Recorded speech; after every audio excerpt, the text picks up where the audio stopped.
bien sûr, forcément, puisque les deux protagonistes ont tous les deux plus d'1m85, c'est donc évidemment un grand entretien, qui va inaugurer donc un cycle qui aura cet après-midi aussi à 15h30, le grand entretien de Gauze, et la semaine prochaine, samedi 22, celui de Valérie Monteau.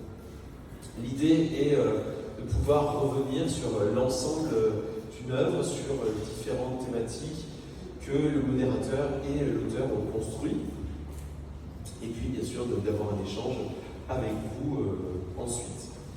Vous retrouvez toute la programmation de la fête du livre sur le site internet institutfrançais-kinshasa.org. Et voilà, je n'en dis pas plus, j'ai été déjà très long. En tout cas, je vous souhaite à tous et à toutes une très belle rencontre.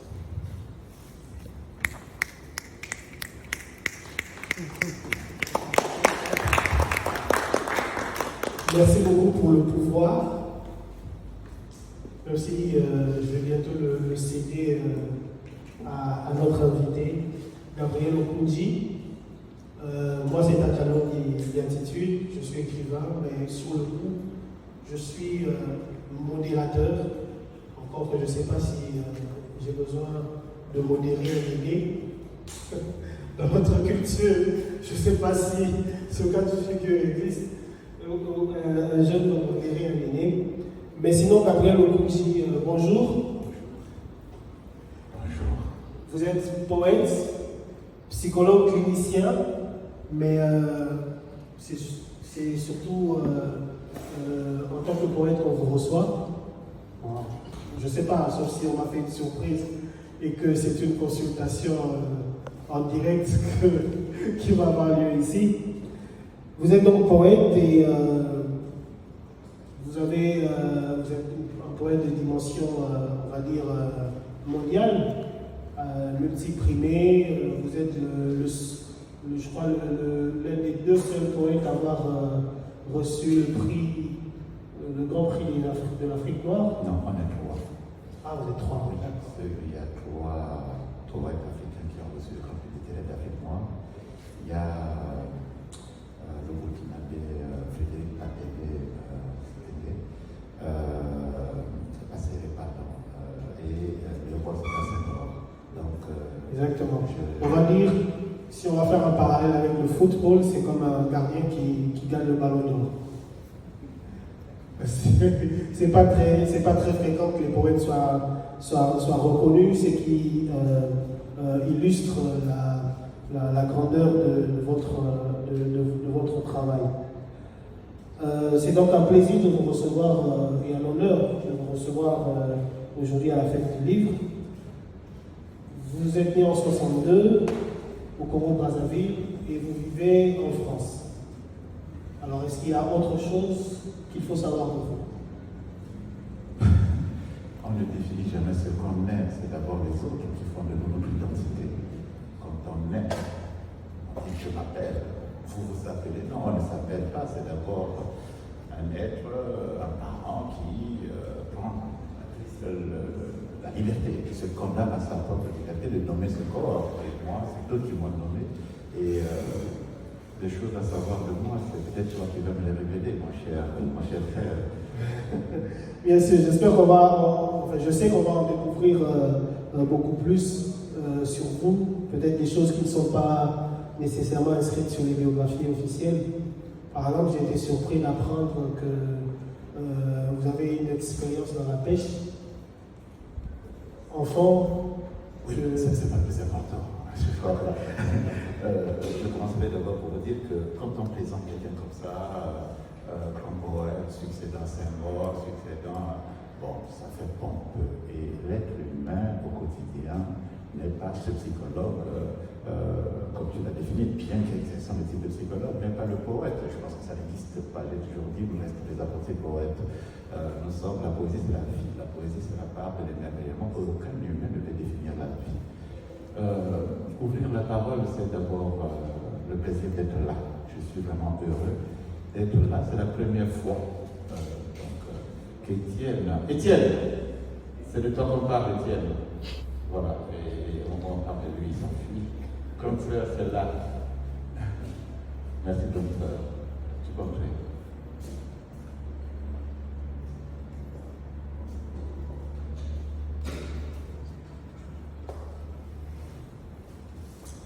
Donc je disais que merci à vous d'être là.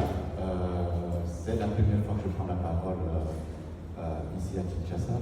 Je suis venu il y a très longtemps lorsque j'étais jeune et il y a quelques années pour visiter des amis. Donc je remercie Étienne et son équipe de l'IFK pour nous permettre de dialoguer, de partager mémoire commune aujourd'hui. Mais quand on arrive dans un lieu, puisque le lieu existe, et chaque lieu a ses porteurs de sens, et parmi ces aînés porteurs de sens, il y a Mundibé. Je ne sais pas si vous connaissez ce nom, hein, Valentin Mundibé, c'est le grand Mundibé. Et si jamais vous le rencontrez, donnez-lui le bonjour de ma part. Je voulais le saluer d'abord avant de prendre parole.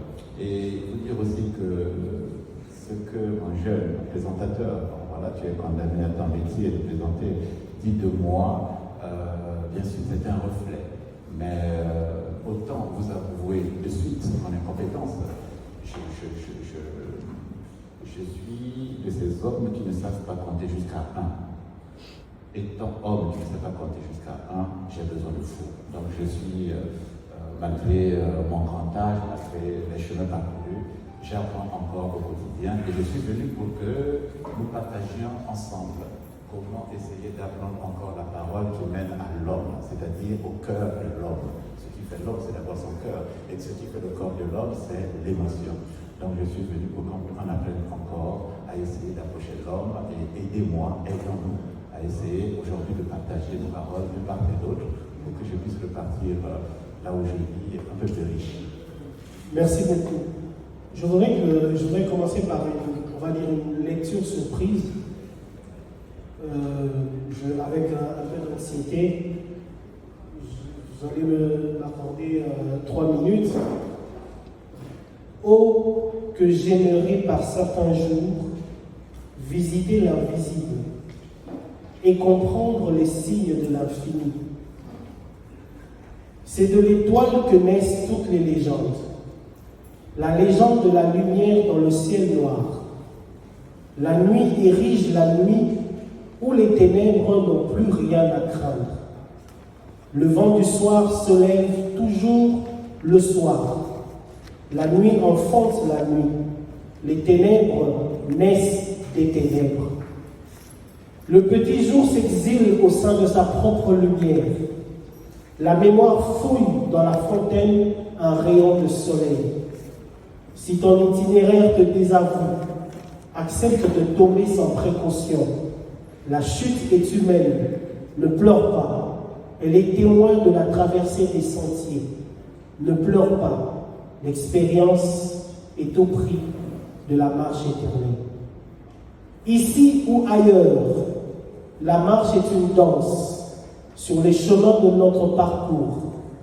D'un lieu à l'autre, j'invoque les contrées de votre mémoire.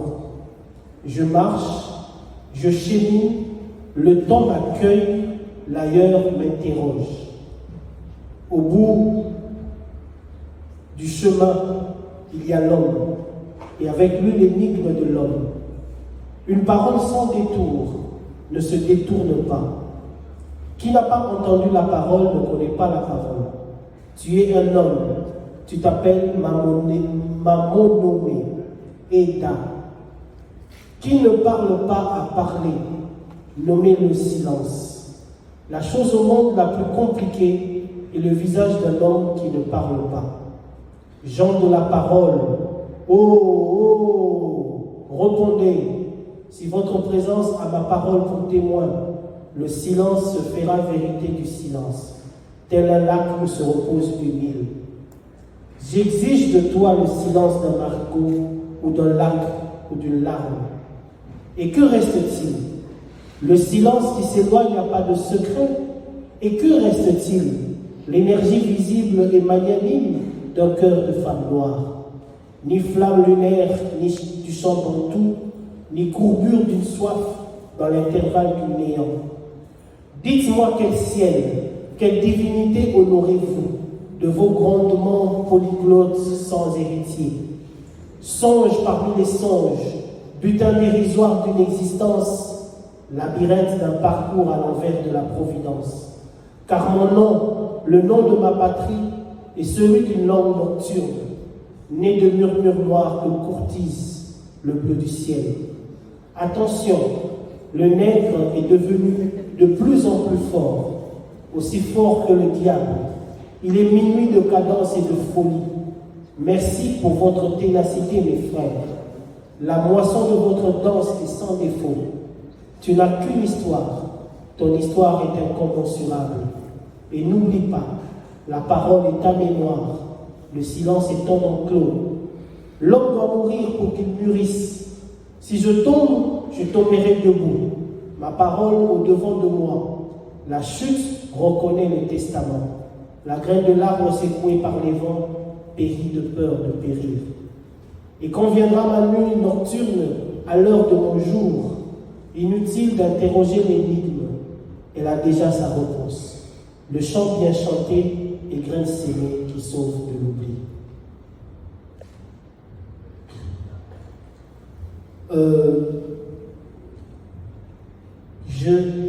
J'ai lu votre poésie et j'ai été marqué par sa très grande générosité.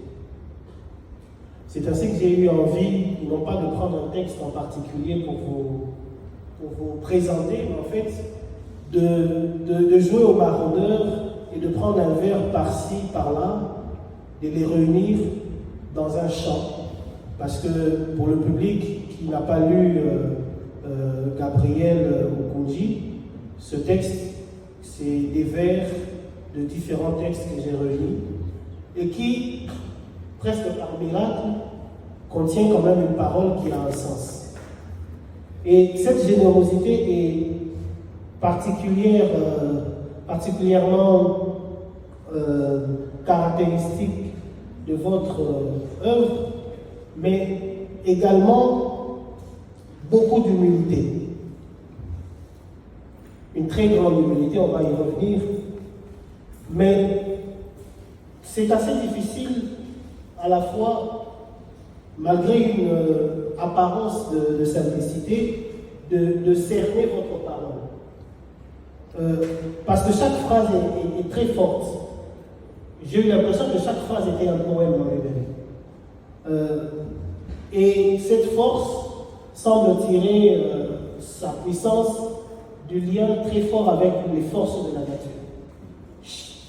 Quand elle parle du vent, vos phrases semblent avoir la puissance du vent. Quand elle parle du feu, on a l'impression de brûler. Et quand elle parle du silence, elle s'impose même au milieu du brouhaha et au moment du quotidien. Et ça, je ne parle pas en théorie parce que je devais lire tout en ayant une activité professionnelle notamment, parce que je suis aussi avocat. Et parfois je lisais dans le bruit, mais je parvenais à sortir de ce bruit justement parce que cette poésie était très prenante. On a l'impression que vous cultivez quand même les paradoxes, parce que le silence a une très grande place, et c'est assez curieux que ce soit dans une poésie aussi forte qu'on rencontre autant de mots, je vais dire de manière très pratique, le mot silence revient plusieurs fois. Ce paradoxe ne s'arrête pas là, puisque avec une si forte poésie, vous nous dites que vous n'êtes pas poète. Est-ce qu'on doit comprendre qu'il y a comme une certaine facétie, avec tout le respect que je vous dois, à nous tourner un peu en poète? Non, pas du tout. Je pense que un homme de mon âge se doit s'efforcer au quotidien d'avoir une parole qui soit celle de la vigilance. Je ne peux pas user de l'humain, surtout quand on connaît mon parcours. Tu as parlé de générosité. Non, très certainement, je ne peux pas. Mais dans mon regard à moi, il s'agit avant tout, parce que ça dit que ce qu'on appelle la bonté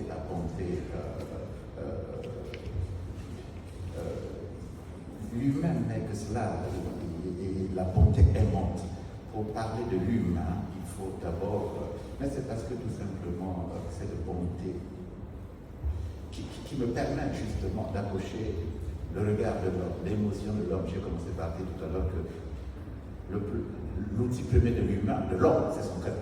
Et qui approche le cœur de l'homme ou qui veut l'explorer ne peut qu'avoir des mots qui peuvent lui permettre d'être en lien, en conjonction, d'égal à égal avec l'autre. Il ne s'agit pas, quand je dis je ne suis pas poète, mais tout cela, parce que tout ce que je sais, c'est mon cœur qui me l'a dicté, indépendamment de ma connaissance scientifique, apprise à l'école, très certainement. Mais de ma poésie, quiconque l'a lu, sait très bien que je n'ai aucun mérite. Pourquoi? Parce que tout ce que je sais, je l'ai ramassé là, sur la terre, où je suis né là-bas, là en face de l'autre rive du Congo. Il se trouve que moi je suis né dans un village, très bien, et dans ce village, je ramasse ce que les conteurs, les conteuses, les gens de la parole, les porteurs de souffle, les porteurs d'essentiel, les diseurs de mots, étaient là, ils étaient là. Donc je n'ai fait que ramasser ça. Je ne suis que l'interprète de ce que j'ai cueilli sur ma terre d'origine. Mais ayant conscience de cela, je serais tout à fait culotté d'aller sur la place publique comme ça, je suis poète. Non, pas du tout. Ma parole est avant tout, je l'ai dit et redit, celle d'Ambéli, d'Ampana et de Pampo. Ces gens-là qui, comme moi, ne savaient pas compter jusqu'à 1, mais qui étaient capables de saisir l'infini de l'univers dans la porte de leur humain. Ces gens-là qui ne savent pas lire et écrire et qui m'ont appris. J'avais à peu près de ton âge. Non, peut-être, tu as quel âge toi?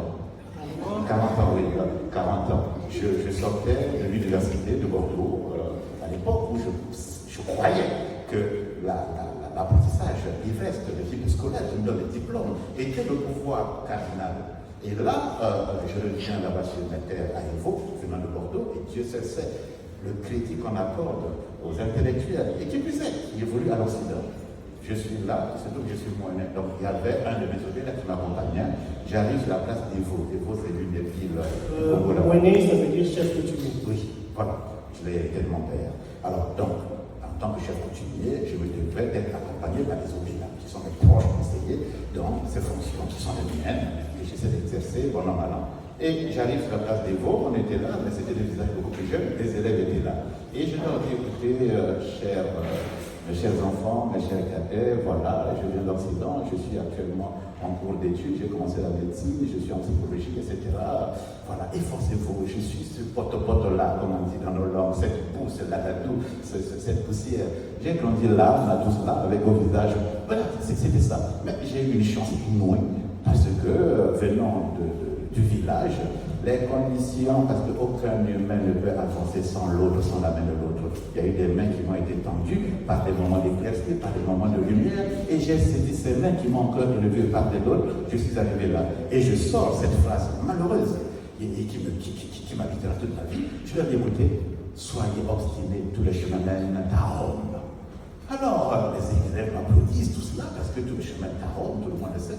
Et mon proche conseiller, mon obé, là, me dit, maître, c'est comme ça qu'il m'appelait maître. Ensuite, il est devenu mon maître, je parle de lui, j'ai écrit ces dialogues avec Ambéli. Et j'ai dit oui, je t'écoute. Il dit, mais celui qui t'a appris que tous les chemins mènent à Rome, t'a appris quelque chose qui n'a pas été jusqu'au bout. Ah bon? Ah oh, papa, c'est un titan, c'est un prophète, quand il là-bas. Mais j'étais là, petit enfant, il m'a dit non. Sache que tous les chemins mènent à la mort. Rome n'est qu'une escale. Comme à Evo, comme à la Leçon, etc. Il m'a appris ça, je l'ai dit et redit plusieurs fois. Il m'a appris ça et il m'apprendra que, tu sais, le chemin d'un humain, il n'est pas linéaire comme sur un boulevard. Là, les grands avenues que je vois ici à Kinshasa ou les autoroutes que j'affronte quand je suis en France. Non, aucun chemin n'est linéaire. Tous les chemins, même celui des présidents républicains, même celui des rois, même celui des plus pauvres, sont des chemins sinusoïdaux.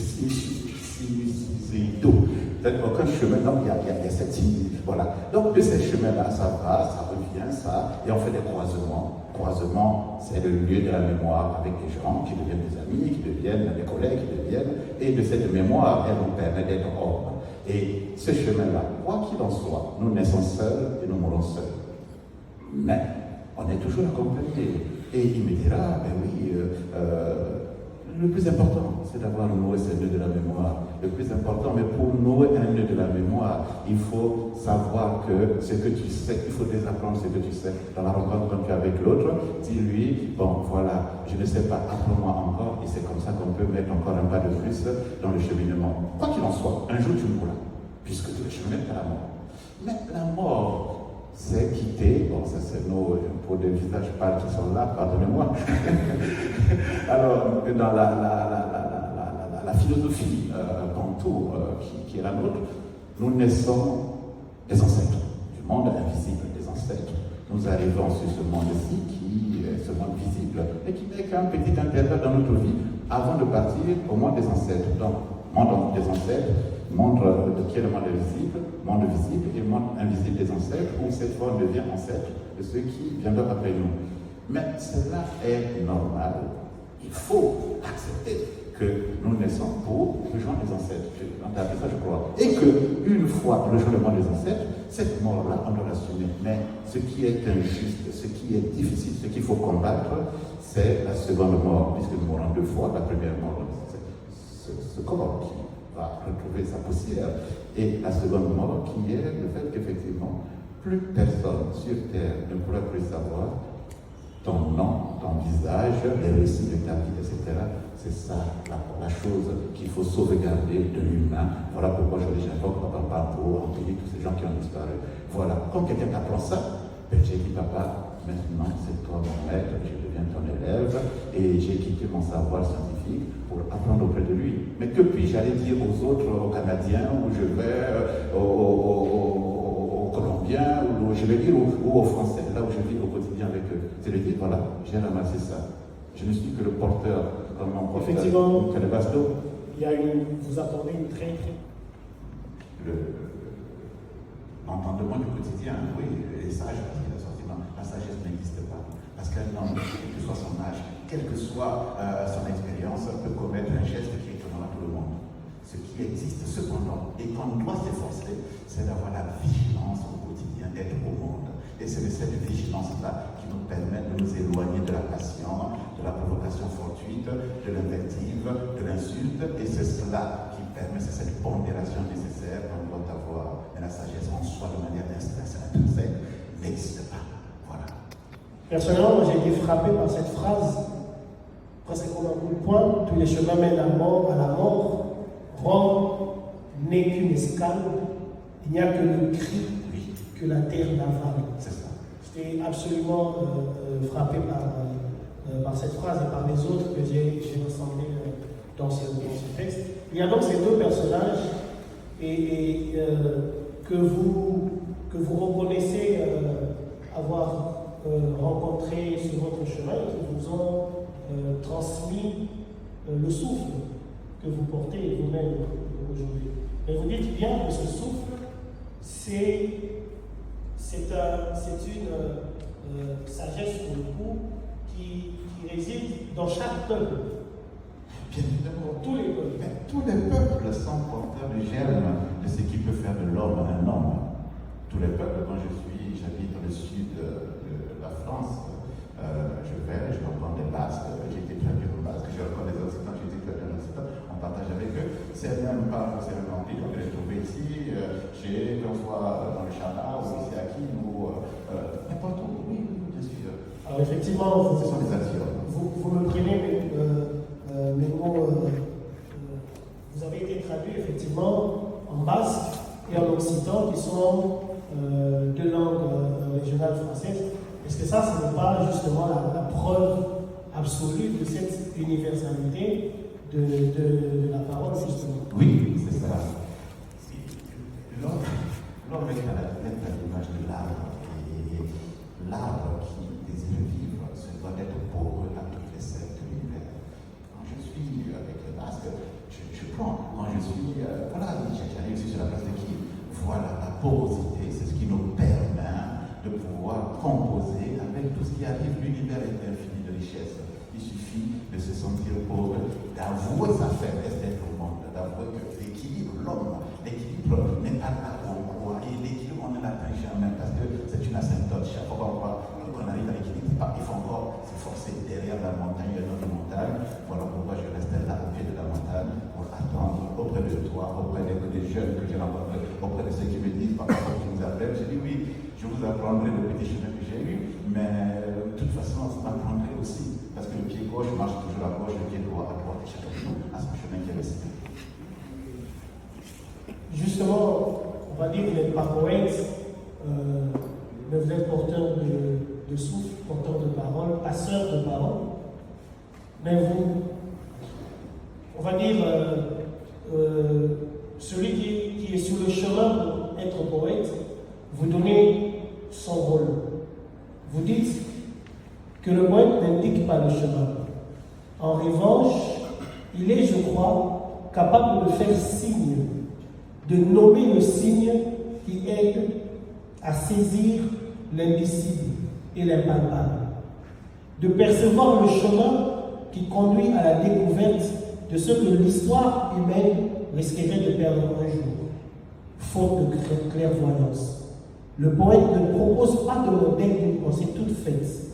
Il détruit le modèle afin que l'homme se saisisse lui-même de sa qualité de mortel. C'est ça. Exactement. Je devais lire ce passage parce que je ne voyais pas comment l'expliquer avec mes propres mots. C'était tellement vrai dans sa simplicité et profond dans sa vérité en fait. Alors, on est monté assez haut dans les mystères de la parole et de la pensée, de manière un peu plus, j'ai envie de dire, pragmatique. Est-ce que vous pouvez nous raconter l'histoire de votre rencontre avec l'Écriture? L'histoire de ma rencontre avec l'Écriture, mon Dieu, on a combien de jours? Ça fait 1000 ans. Non, je disais tout à l'heure, c'est le cosmos qui nous a fabriqué depuis longtemps. Les parents ne sont que des simples véhicules qui nous ont permis, après avoir resté 9 mois dans le ventre d'une femme, que l'on appellera maman, et que cette femme, de façon culturelle, a nommé un homme que nous appelons papa. Le corps qu'on a, c'est d'abord le corps d'une femme. Qu'on nomme, et cette femme-là, choisie par des hommes qui sont là, ben, celui-là, non, c'est pas celui-là parce que je n'aime pas trop, celui-là, mais c'est toi qui portera, qui est le père de mon fils. Et on va très vite nommer cet enfant notre nom. Donc, je suis de cela, et donc je suis au Punji, comme j'ai dit tout à l'heure, je viens dans un petit village, et grâce au système marxiste de l'époque, j'ai pu quitter le village après que je t'arrêtais 2 ans de pause, puisque ma mère ne voulait pas que je poursuive des études après la mort de mon père. Bon, j'ai fait la pêche un petit peu, Jacques Chevrier, beaucoup de racontes dans la biographie qui m'a consacré. Et puis après, je reviens ici, grâce, c'est pas que je veux le communisme, je crois qu'il y a ma grande sœur Vilmé qui est ici dans la salle, l'une de nos porteuses de mémoire, la grande aimée, qui a assisté à toute cette aventure. Cependant, dans mon cas à moi, j'ai bénéficié de cela, puisque n'étant pas devenu là, on était à l'école et je me suis rattrapé. J'ai été quelque part que j'ai mendié mon existence d'être au monde dans l'apprentissage scolaire dans un premier temps, parce que c'est ça qui pouvait me donner une caution auprès de mes collègues. Et après, bien sûr, 2 ans d'interruption, les 2 premières années m'étaient chaotiques, et après j'ai saisi qu'il n'y avait que ça. Et puis, chemin faisant, mais l'école c'est très bien, mais qu'est-ce qui caractérise? Parce que chacun d'entre nous, comme je disais, a été, l'univers nous a créés avec autant de compétences. Aucun de nous n'est inférieur par rapport. Nous avons toutes les compétences, mais après on les développe ou on ne les développe pas, on choisit, etc. Dans la vie, la société veut faire de nous des sujets sociaux. C'est normal. Il faut qu'on bâtisse ces bâtiments, qu'on fasse toutes ces lumières, etc. Ça, c'est le rôle social. Aller à l'école, apprendre, pour avoir le diplôme plus tard, travailler pour ensuite nourrir la grande famille. Dans mon cas, je suis le seul à travailler. Et en France, et quand je reviens, il y a tout un dessin comme ça qui arrive. C'est normal. Mais l'univers ne m'a pas fabriqué, ne m'a pas donné cette vie pour simplement être le soignant que je suis à Bordeaux, ou le délégué à la culture, puisque j'ai été le fonctionnaire délégué à la culture, ou peut-être un jour occuper notre fonctionnement. L'univers nous a fabriqué pour témoigner à d'autres. Quelle est la part que je peux partager moi avec l'autre, puisque ce qui symbolise l'univers, c'est l'émerveillement. C'est l'émerveillement, chacun la trouve dans le football, d'autres le trouvent dans le karaté, d'autres le trouvent dans la poterie, d'autres le trouvent dans... Voilà, mais n'ayant pas la capacité de chanter, n'ayant pas la dextérité avec les mains pour faire la sculpture ou la peinture, ou que sais-je encore, je n'ai eu que ces mots-là pour amener ma part de poussière d'étoiles à partager avec d'autres, puisque l'humain a cette contrainte-là de travailler pour gagner beaucoup d'argent, mais ce qui importe, c'est quel est son chemin à lui qui permet de dire à l'autre, complétons-nous pour que la part de l'émerveillement puisse être là. Moi, c'est la poésie qui a commencé à m'habiter. Bon, peut-être pas facilité, mais pourtant la poésie c'est au summum. C'est le premier champ littéraire de tous les peuples. Donc voilà, je suis devenu poète à défaut d'avoir été un grand footballeur ou un grand dessinateur ou un grand que sais-je encore. Donc l'essentiel, c'est de porter le souffle. On peut le porter par différents outils, différents supports. Tout ce qui vous émerveille est formidable. Voilà pourquoi il y a des footballeurs, il y a des dessinateurs, il y a des chanteurs, il y a des danseurs. Il y en a un qui le sait, quand j'étais sur la place de Pont-de-Noir, il m'a dit grand frère, après pouvoir m'émerveiller avec sa musique, voilà qu'il faut le nom. Une phrase, c'est peut-être arbitraire de la tirer ainsi du reste du texte. Vous dites, pardonnez-moi toutes ces attentes infidèles, je n'ai pas de patrie où graver mes réjouissances. Est-ce que vous vous sentez à ce point appartenant au monde? Non, tu l'as tiré de prières aux ancêtres. Bien qu'il était en France, bien qu'on ait fait des études scientifiques, ma fonction de moine me rappelle toujours, vous savez, l'ombre où l'homme est né garde en nous ses empreintes. La forêt, le sable, la poussière, le marigot où l'homme est né garde en nous ses empreintes. Souviens-toi, à défaut de pouvoir aller loin, il me faut garder la constance de pouvoir me retrouver. Pour aller vers l'univers, il y a un proverbe qui dit si tu veux bien observer le ciel, regarde d'abord tes pieds, et de tes pieds, une fois d'avoir bien regardé, tu pourras mieux observer le ciel. Je me souviens tout simplement que je viens de ces gens-là. Alors, sans cesse, je les questionne, je les interroge. Je dis alors, où est-ce que j'en suis? Vivant depuis presque 40 ans, dans 3 ans, en Occident, il m'arrive de m'étourdir, de me perdre. Donc je reviens vers mes ancêtres pour qu'ils m'aident encore à être moi, à garder une part d'équilibre, bien que sachant que cet équilibre est toujours précaire, comme j'ai tous les humains, qu'ils soient moyens, vivant en Occident, vivant à Kim, à Brazza, ou que sais-je encore. Effectivement. Alors, vous avez dit ici en introduction que c'est la première fois que vous prenez la parole à Kinshasa. Quel est le regard que vous avez pour ce peuple qui est votre peuple en fait? Quel est le regard que vous avez pour ce peuple? Quel est le regard que vous avez sur l'Afrique et sur le devenir de l'Afrique? Je n'ai pas cette prétention de pouvoir porter un regard sur un peuple ou sur mon continent. Je n'ai que mon chemin à moi et à partir de ce chemin, parce qu'il y a quelques années encore, ce chant qui aujourd'hui commence à être entendu était disqualifié par mes propres contemporains en écriture, par mon compagnon en littérature. Mais je n'ai tout simplement de cesse de dire, voilà, nous sommes... On dit que les Africains sont cultivés, voilà, nous sommes des intellectuels. Ah, les Africains sont un grand intellectuel. Mais un homme cultivé n'est pas un homme qui a lu tous les bouquins. Je leur dis, désapprenez vos lectures pour être vous-même. Tout simplement parce qu'un homme cultivé, c'est un homme qui a une culture. Tout homme est cultivé parce qu'il appartient à une culture. En quoi c'est tout. Alors, je suis culte. Ma culture à moi, c'est celle que j'hérite dans ce que je vous dis, et non africain. Alors, qu'avons-nous de culture? Qu'avons-nous d'identité? J'ai écrit un petit ouvrage d'identité culturelle qui avait soulevé pas mal d'encre lorsque j'ai dit cette conférence. Non, moi, je témoigne tout simplement que les Africains, essayant, avant d'aller là-bas voir le ciel, avant de nous souvenir de qui nous sommes d'abord, quelle est l'identité congolaise, pour ce qui est du Congo, que je connais à peu près bien, très imparfaitement, c'est africaine.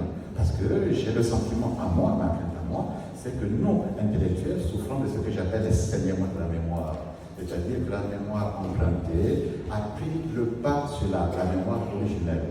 Et de cela, nous avons tendance à nous éloigner de ce qui devrait nous rapprocher de nous-mêmes, de notre sort, de notre terre, de notre culture, pour adhérer à ces, parfois, avec beaucoup d'imprudence, la culture, la mémoire empruntée. Alors évidemment, vous êtes d'une culture bantou. Oui. Vous vivez en France, vous exercez une profession en France. vous exercez la poésie, on va dire, en France, au moins en partie, et vous avez vous bénéficiez d'une très grande reconnaissance de la part de la France et de l'Occident. La reconnaissance d'un poète réside dans l'échelle de la case, mais c'est pas mal. Oui, c'est vrai, mais disons que vous êtes vraiment parmi les porteurs de paroles africains qui sont entendus, qui sont écoutés. Mais curieusement, c'est avec une parole qui revendique son ancrage en Afrique, son ancrage bantou, son ancrage dégué. Comment expliquer que un peuple d'une autre culture puisse vous reconnaître alors qu'en apparence vous lui tournez le dos? Je ne lui tourne pas le dos, je ne tourne pas le dos à l'Occident, comment pourrais-je? Je suis, regarde, moi je suis habillé, je suis en France, ma famille en France, elle est française. J'enseigne bien entendu à l'université, je travaille dans un hôpital où j'apprends à soigner, parce qu'on ne soigne jamais l'humain dans la profession qui est la mienne. Les psy, aucun psy, on ne pourra jamais soigner. On apprend aux patients à essayer de vivre à peu près en harmonie avec leur maladie, on ne peut pas soigner. Mais ce sont des plantes que oui, ce sont des Français, ce sont des... Mais, je ne tourne pas le dos à cette culture-là. Mais moi, dans mon cas à moi, lorsque je suis poète, pourquoi cette poésie est traduite en Finlande, tout ça, moi je l'ai en Finlande, avec l'Afrique était... Bon, mais c'est parce que j'ai dit tout à l'heure que l'homme est un fragment de l'univers. Et ce fragment de l'univers-là se doit d'apporter la part qui est la sienne pour le compléter avec l'autre fragment. Et de cette différence n'est pas la ressemblance, de cette singularité des uns des autres n'est pas la complémentarité pour apporter la part de l'équilibre de l'humain, qu'il soit canadien, hollandais, congolais, que sais-je encore. C'est cela qui est nécessaire. En fait, j'ai envie de dire, c'est le projet absolu de l'art, de la poésie, de la littérature. C'est que vous partez de votre singularité, Oui, c'est ça, oui. mais vous rencontrez l'universel. Oui. Effectivement, c'est ça, oui. Ce qui permet à des Français, et pas que les Français métropolitains, parisiens, mais aussi des Français qui revendiquent eux-mêmes une singularité, ceux qui pratiquent des langues qui sont aujourd'hui un peu marginalisées, comme les Basques, et tout ça, de se reconnaître en vous au point que vous êtes traduit dans ces langues. Oui, le poète portugais Michel Torca l'a bien dit. L'universel, c'est le local, moins les murs. Michel, cette phrase de lui. L'universel, c'est le local, moins les murs. C'est magnifique. Oui, or que nous, Africains, avons tendance à aller d'abord adhérer à l'universel avant de bâtir notre propre local. Mais quand tu vas bâtir l'universel sans avoir ton local, tu es comme quelqu'un qui n'a aucune case à partir de laquelle tu peux dire ma case à moi, elle est faite peut-être de liens, peut-être de paille, mais qu'importe. Cette case-là a sa part à amener. Or que nous adhérons d'abord à la part de l'universel, héritant d'abord ce qui est de l'ordre d'une culture importée. Et ça, on le voit un peu partout, je pense, que ce soit des rives du Congo, que ce soit ailleurs dans l'Afrique, à commencer par les discours que nous avons. Je te parle, que tu demandes aux jeunes Africains qui sont ici, de leur citer 5 ou 6 poètes africains.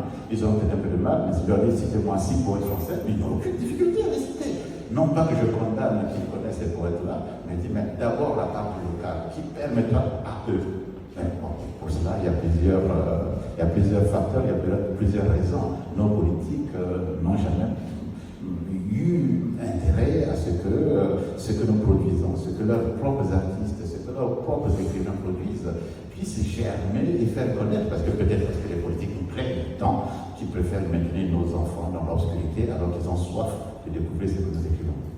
Vous parlez des politiques, on sait que c'est une tentation qui existe. Lorsqu'on porte la parole publique, de pouvoir s'intéresser à la chose publique. Est-ce que c'est quelque part dans un coin de votre tête, c'est un projet qui existe? Lequel?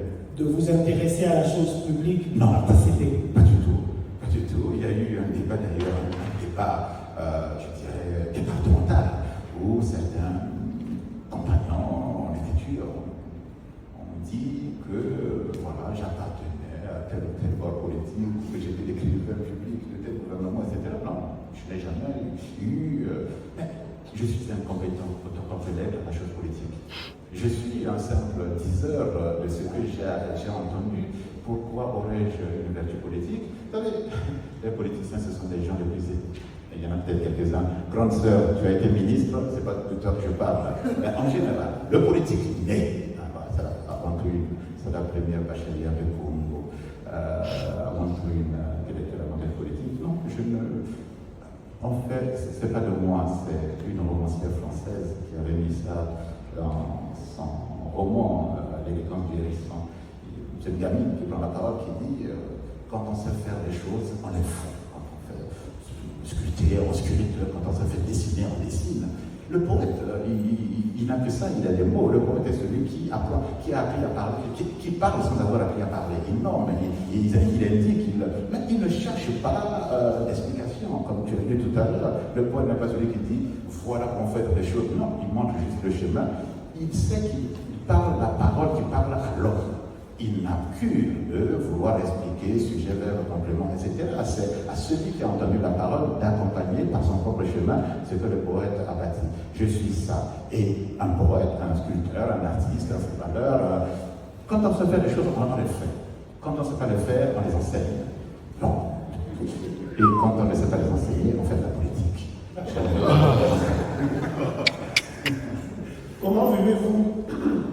Comment vivez-vous l'exil? Est-ce que vous considérez que vous êtes en exil? Si oui, comment vous le vivez?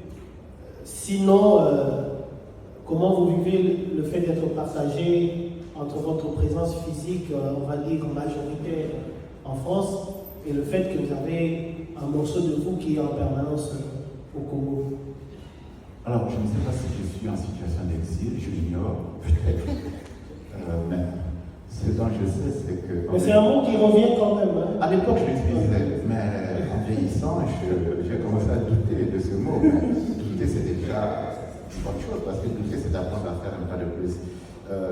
Non, aucun humain ne choisit les coordonnées de son sentier.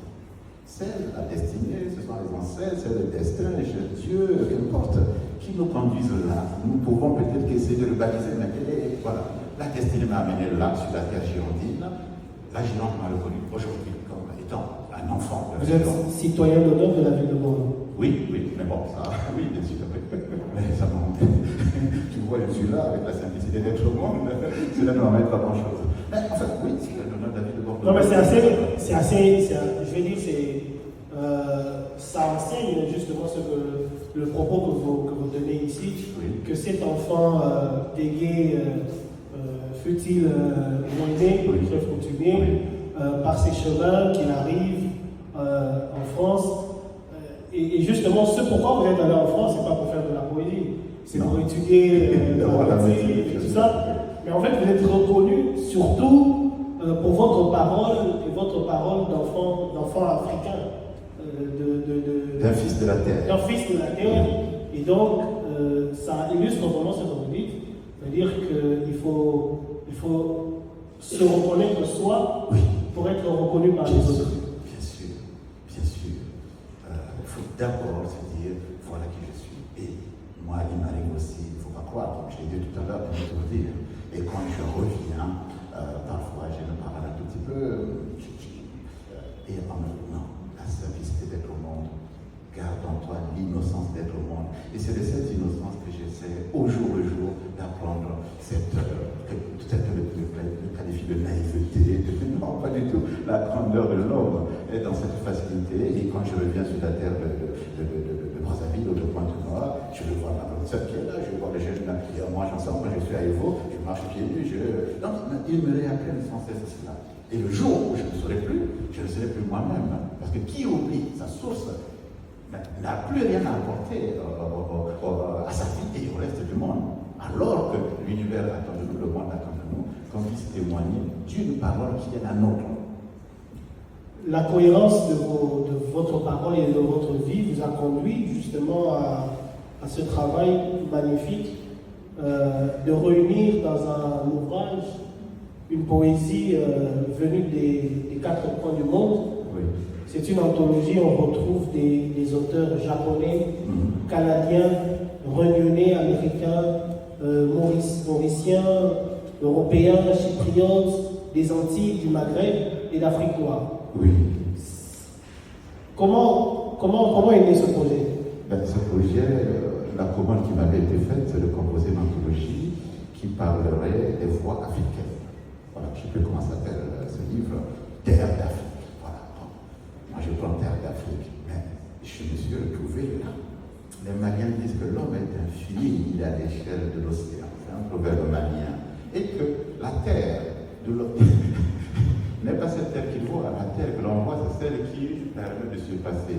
J'ai dit à l'éditeur, je ne sais pas où commence l'Afrique, où elle se termine, mais pour moi, l'Afrique, c'est l'homme avec qui je dialogue, qui parle la même langue que moi, les mêmes émotions que moi. Il est africain que moi, puisque nous nous comprenons. Mais je vais au Canada, je rencontre des Africains, je vais au Vietnam, je rencontre des Africains. Moi, je vais l'écouter, composant ensemble cette terre d'Afrique. Pour moi, l'Afrique n'est pas ce petit continent-là, dont certains ont dessiné les contours et en font un refuge de tous les maux qu'il y a. Non, c'est cette terre où chacun a sa part de trace à laisser. Donc voilà pourquoi Terre d'Afrique réunit des Japonais, des Vietnamiens, des Canadiens, des Français, des Congolais, et que sais-je encore. Vous êtes évidemment, quand on reconnaît porter une parole qu'on a reçue, on a à cœur de la transmettre. Tout à fait, oui. Et donc vous êtes particulièrement investi dans la transmission, et je suppose que vous le faites aussi avec les poètes de Brazzaville, du Congo. Oui, quand je vais rencontrer mes compagnons en écriture sur la place de Brazzaville, à Pointe-Noire aussi, la grande sœur est là. Justement, nous allons demander la parole parce que nous allons demander à Mbouta Aimé de bien vouloir nous rejoindre. Oui.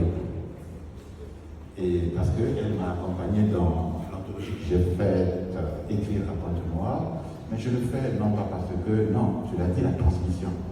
Tout homme qui enfant, je n'ai pas mené l'anthologie écrire à Pointe-Noire, mais la grande sœur va. Tu n'as pas non plus? Bonjour. Voilà, c'est ma grande sœur. Quand on dit Gabriel Okoundji, poète d'initiation, bon, ça a été la poète initiée. Moi, je leur ai dit, écoutez, cette initiation n'est pas un homme qui a les plumes sur la tête, ou je ne sais pas ce que non, pas du tout. C'est la rencontre. Là où deux êtres se rencontrent et que se crée cette part de lumière qui germe, l'initiation est là parce qu'elle a apporté à l'un et à l'autre la capacité de grandir encore un peu. Quand j'arrive sur la place de Brazzaville, il y a un monsieur qui s'appelle Jean-Blaise Bilongo Samba, un poète. Et 2 ou 3 jours, je ne passe pas 2 ou 3 jours, je l'appelle. Et le rituel depuis des années est toujours le même. Je l'appelle, il me dit, il faut qu'on me pose date pour aller déjeuner ensemble. Toujours dans le même restaurant. Et on arrive, qu'est-ce qu'on partage? C'est les mots de tous les jours, des mots ordinaires. Comment vas-tu? Oui, j'ai publié ça. Et toi? Oui, là-bas. C'est tout. Et quand je sors de là, je dis, voilà, l'initiation est terminée. Mais elle a eu lieu, oui, je dis, mais au travers de ces mots. Quand j'arrive sur la place de Pointe-Noire, c'est l'a fait déjà 2 fois, j'arrive, j'appelle, allez, Yaya, est-ce que je suis là? Ah, Okoundji, tu es là, oui, peut-être que tu es venu faire. Je suis venu voir ma ville de Pointe-Noire, et peut-être, oui, viens manger à la maison. Et là, il y a à peine quelques jours, j'ai encore été à Pointe-Noire, rencontré les écrivains de Pointe-Noire, le rituel est toujours le même, j'ai été dans l'initiation avec ma grande sœur. Elle m'a invité chez elle, on a mangé, festoyé, il y avait d'autres personnes, il n'y avait rien eu, et quand elle m'a dit, j'ai dit oui, je repars de Pointe-Noire après avoir connu une initiation avec Mangoué Menyali. Voilà, c'est ça, la part d'une initiation. Sœur, je te passe le micro. Ben, justement, maman aimée, nous sommes... je suis sûr que vous comprenez que je l'appelle maman. J'aurais même pu vous appeler Kaka, comme dans ma langue, on dit Kaka, ça veut dire comme grand-mère. Dans l'initiation, justement, on est dans l'initiation. Est-ce que vous ressentez ce besoin de transmettre? Vous qui êtes déjà ici à République, vous êtes notre doyen, vous avez tellement de choses à transmettre. Tellement, je ne sais pas, mais on a tous une part d'expérience à transmettre. Il ne faut pas attendre d'arriver à à 100 ans pour transmettre son conseil. Moi, je suis enseignante de toute façon, donc je transmets depuis des années. Et comme vous pouvez nous raconter le travail que vous faites, notamment au Congo-Brazzaville, avec Gabriel Okondi, justement, pour transmettre, notamment autour de l'anthologie que vous avez, de ce projet que vous avez mené. Bon, il a eu l'idée de nous proposer d'écrire une anthologie. Bon, moi j'ai participé, j'ai envoyé 2 nouvelles qui sont dans l'anthologie. Voilà, sans plus. Bon, maintenant, il y a eu un suivi. Je crois qu'on a été invité à Brazzaville. Moi, je ne suis pas allée. Mais bon, les nouvelles sont dans l'anthologie. Ceux qui veulent les lire, les lisent. Je ne me fais pas trop d'illusions parce qu'en fait, les Congolais ne lisent pas tellement. Justement, est-ce qu'on peut considérer que dans ce monde aujourd'hui, avec le numérique, les nouveaux outils, est-ce que la littérature, la poésie en particulier, la littérature, est-ce qu'elle est en danger? Je ne pense pas. Au contraire. Moi, je sors d'une réunion où justement on parlait de la place du numérique dans la transmission, justement, et dans le fait de justement diffuser ce que nous écrivons, que nous n'avions pas. Avant, il y avait les livres, point. Maintenant, il y a effectivement d'autres moyens de communication et de répandre en fait la littérature. Et c'est tant mieux. Tant mieux. C'est très intéressant parce que vous avez en fait un regard d'une très grande modernité sur ces outils. Dans le monde moderne, on fait avec les outils qu'on nous donne. Oui, bien sûr. Effectivement. Gabriel Okondi, vous êtes... Attention à l'art, à reconnaître que c'est du monde. Et enfant, je crois que la professeure Hélène pourrait témoigner, nos parents avaient cette facilité-là de saisir des signes de la nature, parce qu'il y a tel oiseau qui a chanté, parce qu'il y a tel arbre qui est là, parce qu'il y a tel colonne de fourmi qui traverse. Moi, je voyais ça étant enfant. Plus tard, j'ai appris que ça s'appelle l'animisme. Ah bon? Oui, c'est l'animisme. Très bien. Non, mais je suis venu avec cette idée que l'humain ne peut pas vivre sans cette attention soutenue, sans cette vigilance d'être au voisinage de l'autre. Et on peut l'appeler spiritualité, on peut l'appeler animisme, on peut l'appeler qu'importe. Mais toujours est-il que chaque peuple attire une part de sa spiritualité, qui aujourd'hui est un peu dévoyée comme cela, où il y a, je ne condamne pas des églises de réveil ou autres formes, bien sûr, ils ont la raison d'exister, mais c'est que nous sommes partis en ayant délaissé qui nous sommes. Nous avons croire en Dieu là-bas sans savoir où l'on vient. Donc, c'est ça. Donc, je reste un maître au voisinage de son entourage, au voisinage de la nature, mais parce que je suis au voisinage de la nature, que je peux parler à l'arbre. Oui, il y a un article en France qui dit que le l'homme qui parle à l'arbre. Tout le monde s'est mis à se moquer de moi. Et il y a des gens qui me disaient, parce que tu crois que l'arbre t'entend? Je leur dis non, je ne crois pas que l'arbre m'entende, mais ce que je veux, c'est le dire. Moi, je suis satisfait si j'ai dit à l'arbre ce qu'il va me dire. Mon grand-père était ça, j'ai cru. Moi, il m'a marqué. Parce que chaque fois quand tu touchais l'arbre, il parlait. Je ne sais pas ce qu'il disait à l'arbre. Je l'ignore. Mais ce que j'ai dit à l'arbre, il n'y a pas de répétition. Parce que je me suis rendu compte qu'effectivement, de la verticalité de l'arbre, je voulais mendier d'une part de cette résistance d'être au monde, d'avoir la tête qui remue avec des vents et cet enracinement. Mais, et quand les gens me disent ça, je dis, mais nous avons tous des moments comme cela. Lorsque il m'arrive en France, où je vis, ou ailleurs, de voir quelqu'un qui parle à son époux, à son épouse décédée, à son père, à sa mère décédée, devant la tombe. Ça arrive, d'entre nous, on a déjà connu, ça arrive parfois de fermer les oreilles parce qu'il y a trop de boucan. Mais l'essentiel, c'est de dire, d'être en harmonie le plus possible avec soi. Et mon harmonie à moi, je l'attire de la responsabilité que j'ai eue en tant que moyen et donc de conjuguer au quotidien ce qu'on appelle l'animisme. On appelle ça l'animisme mais c'est pas du tout. L'animisme, c'est quoi? C'est le voisinage immédiat de vivre avec la nature. Si les gens, tout le monde est animiste, je crois qu'on n'aurait pas ces conséquences de l'écologie. Il y a des écrivains aujourd'hui, comme Gaston Polefa, un écrivain camerounais accompli.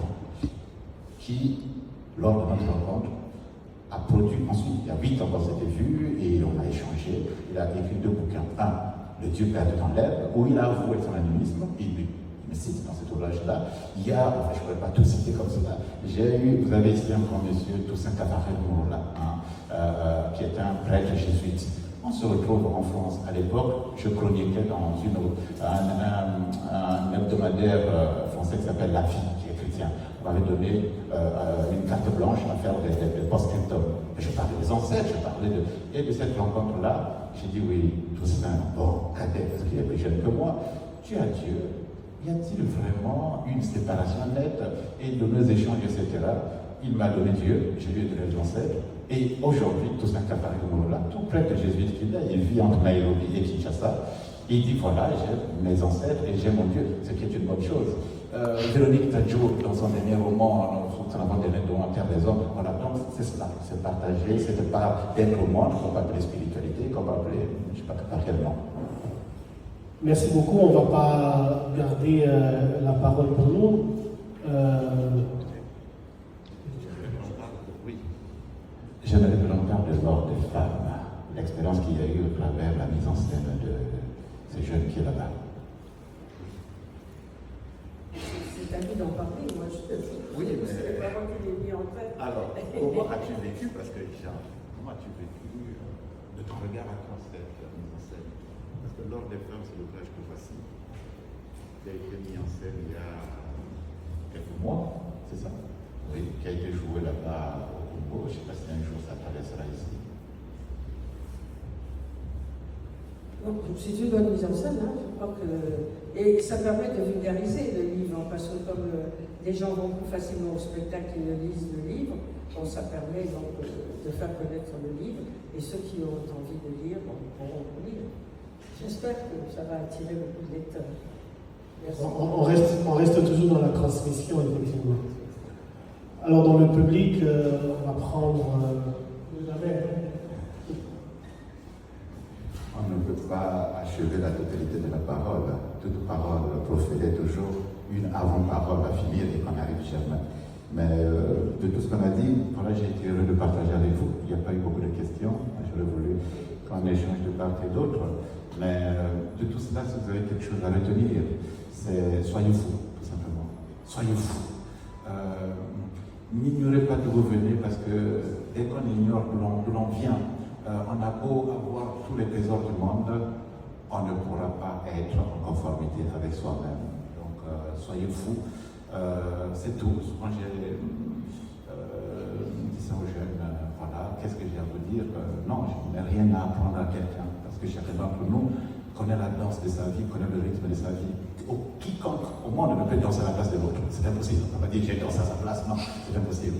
Donc, dansez votre danse en étant vous-même, en vous efforçant de vous ressouvenir de qui vous êtes, tout simplement, et de partager avec l'autre. On dit que dans la forêt, aucun arbre n'est misérable. Et ce qui fait la splendeur de l'arbre, c'est son écorce, c'est son feuillage. Gardez votre feuillage, gardez votre écorce. Et n'oubliez pas que la vie ne dure qu'un seul instant. La vie ne dure qu'un seul instant, alors vivez, vivez, vivez, tout en sachant que tout excès n'est pas bon pour l'homme que nous sommes. Merci.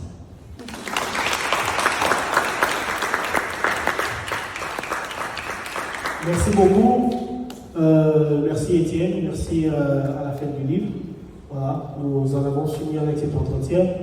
Évidemment, les échanges peuvent continuer en off, dans les couloirs, dans les allées, à la librairie éphémère, où vous voulez. Merci.